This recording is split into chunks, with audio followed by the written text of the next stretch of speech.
بسم اللہ کریں.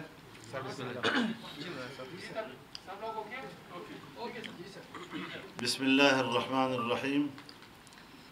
نحمده ونصلی علی رسولہ الکریم. سب سے پہلے تو میں معذرت خواہ ہوں کہ آپ کو اتنا انتظار کرنا پڑا ہے ہماری مصروفیات کی وجہ سے، اور شکر گزار بھی ہوں آپ تشریف لائے ہیں اور آپ کی وساطت سے مجھے اپنی بات قوم تک پہنچانے کا موقع مل رہا ہے. آج ہماری پارلیمانی پارٹی کا اجلاس ہوا. قومی اسمبلی اور سینٹ کے اراکین نے اس میں شرکت کی، اور یہ جو آج کل 27ویں ترمیم کی بحث چل رہی ہے، تاکہ ہم بھی ذرا سر جوڑ کے بیٹھیں سوچیں، لیکن بات پھر وہی سامنے آئی کہ اب تک کوئی مسودہ اس حوالے سے منظر عام پہ نہیں آیا حکومت کی طرف سے، تو ہم ان کی جزیات پر تو بحث نہیں کر سکتے. کوئی چیز سامنے آئے گی تو اس کے بعد پھر اس کی جزیات پر بھی ہم بات کر سکیں گے. کچھ چیزیں ہم نے اصولی طور پر طے کی ہیں. سب سے پہلی بات یہ ہے کہ 26ویں ترمیم میں حکومت جہاں 35 شقوں سے دستبردار ہوئی تھی، جن شقوں سے وہ دستبردار ہوئی تھی، اگر انہی شقوں میں سے کوئی چیز 27ویں ترمیم میں آ کر پاس کی جاتی ہے تو ہم اس کو پارلیمنٹ کی بھی توہین سمجھتے ہیں، اس کو ہم آئین کی بھی توہین سمجھتے ہیں کہ کل 2/3 اکثریت سے پارلیمنٹ نے ایک فیصلہ کیا اور آج کھینچ تان کے آپ پتہ نہیں کس طریقے سے 2/3 اکثریت بنانے کی کوشش کر رہے ہیں، اور وہی چیزیں ہیں جس سے کل آپ دستبردار ہوئے تھے. تو کیا یہ پارلیمنٹ ربڑ سٹیمپ ہے کہ جب چاہیں آپ اسے جو چیز پاس کرائیں؟ لہٰذا اصولی طور پر یہ بات واضح ہے کہ 26ویں ترمیم سے دستبردار ہونے والے نکات پر اگر دوبارہ 27ویں ترمیم میں کوئی چیز لائی گئی تو یہ قابل قبول نہیں ہوگی. دوسری بات یہ کہ 26ویں ترمیم میں یہ طے ہوا تھا کہ اسلامی نظریاتی کونسل کی سفارشات پارلیمنٹ میں لے بھی ہوں گی اور ان پر ڈبیٹ بھی ہوگی. 1 سال گزر گیا ہے، نہ سفارشات پیش کی گئی ہیں نہ اس پر کوئی بحث ہوئی ہے. یہ اس 26ویں ترمیم پر عمل درآمد کا عالم ہے. سود کے حوالے سے جہاں 1 جنوری 2028 سے پاکستان کے اندر سودی نظام کا خاتمہ ہوگا، اس کے حوالے سے بھی کوئی پیش رفت ابھی تک نظر نہیں آ رہی ہے. دینی مدارس کے حوالے سے رجسٹریشن کا مسئلہ قانون کے ذریعے طے ہوا تھا.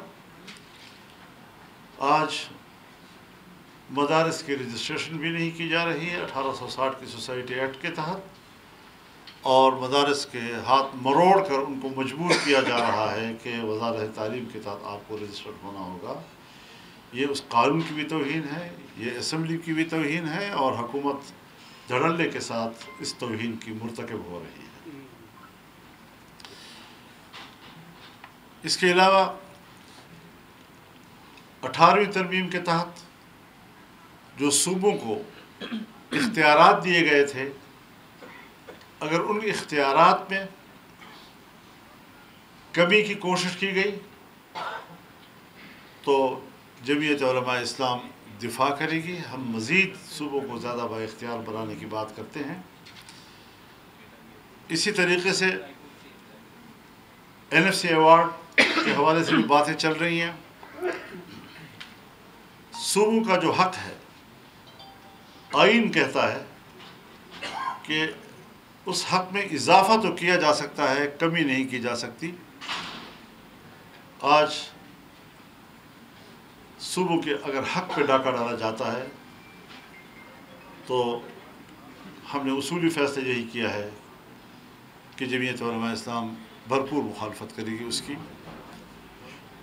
تو یہ کچھ چیزیں ہیں جو اصولی طور پر ہم نے طے کی ہیں۔ مزید جب کوئی ڈرافٹ سامنے آئے گا تو پھر ان کی جزیات پر بات چیت ہو سکے گی۔ سرزد ہم نے اپنا مولانا صاحب یہ بتائیے گا کہ آپ نے جیسے یہ کہا کہ آپ نے NFC کی بھی مخالفت کر دی ہے، آپ نے اس کے ساتھ 26ویں آئین ترمیم میں جو منظور ہوا اس کا بھی مخالفت کر دی کہ اس میں جو چیزیں رہ گئی تھیں ان کو دوبارہ نہ لایا جائے، لیکن یہاں پر ایک چیز جو کہی جا رہی ہے 243 آرٹیکل، اس میں ترمیم، کیا یہ اس وقت 26ویں آئینی ترمیم کا حصہ تھا یا نہیں تھا؟ کیا آپ اس کی حمایت کریں گے یا مخالفت کریں گے؟ سوال جی بالکل، آپ نے صحیح بات کی ہے۔ ہم نے اس کو دو حوالوں سے دیکھنا ہے۔ اگر تو ملک کے اوپر، ملک کی سیاست کے اوپر، آئین کے اوپر، جمہوریت کے اوپر اس کے منفی اثرات پڑتے ہیں تو ہمیں قبول نہیں ہوگا۔ اگر اس میں کوئی انتظامی قسم کی باتیں ہیں اور صرف انتظامی قسم کی باتیں، تو انتظامی چیزیں جو ہیں وہ ملک میں چلتی رہتی ہیں۔ اس کے حجم کو ہم دیکھیں گے، اس کی شکل کو ہم دیکھیں گے کہ وہ کیا ہے، تب جا کر ہم اس پر کوئی حد میں 243 آرٹیکل میں جو مطلب کی ترمیم کی باتیں ہو رہی ہے، کیا اس کے ساتھ خیبر پختونخوا یا بلوچستان یا ملک بھر میں جو مسائل ہے وہ ٹھیک ہو جائیں گے؟ اور دوسرا یہ ہے کہ آپ کے بیٹے کو جب یارک پہ روکا گیا تو اس کے بعد سے آپ نے جس طرح ریئیکشن دکھایا اور ابھی جس طرح کے علماء یا لوگ یا آپ کے کارکن ٹارگٹ ہو رہے ہیں، اس طرح کا ریئیکشن آپ نہیں دکھا رہے ہیں، کیا وجہ ہے؟ دیکھیے، میں نے تو اس وقت بھی کوئی ریئیکشن نہیں دکھایا۔ آپ نے کون سی میرے ریئیکشن دیکھی؟ کوئی جلوس، کوئی جلسہ، کوئی احتجاج، کوئی دھرنا، کچھ بھی نہیں دکھایا، کیونکہ میں اپنے ملک کے تمام بچوں کو اسجد کے برابر سمجھتا ہوں۔ جو میرے سامنے وہ شہید ہو رہے ہیں، ان کا خون بہہ رہا ہے، وہ بھی ہمارے ہی بچے ہیں، اور میں صرف اپنے بیٹے کے لیے تو احتجاج کروں، اس پر رد عمل دوں، اور باقیوں کے بارے میں تو ایسی کوئی بات خدا نہ کرے کہ ایسا ہو۔ ہم بڑے سنجیدہ لوگ ہیں اور ہمیں ہمارے سامنے ہر بچے کا خون اپنی اولاد کا 243 آرٹیکل پر میں نے جواب دے دیا ہے، تفصیل سے دے دیا آپ ہے۔ کو امید ہے کہ یہ سب کچھ اس کے بعد ٹھیک ہو جائے گا اگر اس میں ترمیم ہو جاتی ہے؟ ٹھیک تو کچھ بھی نہیں ہو رہا۔ جب ٹھیک کرنے کے لیے بات آئے گی تو جب تک ہم اجتماعی سوچ پیدا نہیں کریں گے اور صرف ایک ادارے کے کوئی سوچ وہی حاکمیت کرے گی، تو میرے خیال میں پارلیمنٹ سے پوچھنا چاہیے، ہمارے پارلیمنٹ کی جو سیکورٹی کمیٹی ہے اس کو بٹھانا چاہیے، تمام سٹیک ہولڈرز کو بٹھانا چاہیے، اور ایک اجتماعی قومی رائے جو ہے اس پر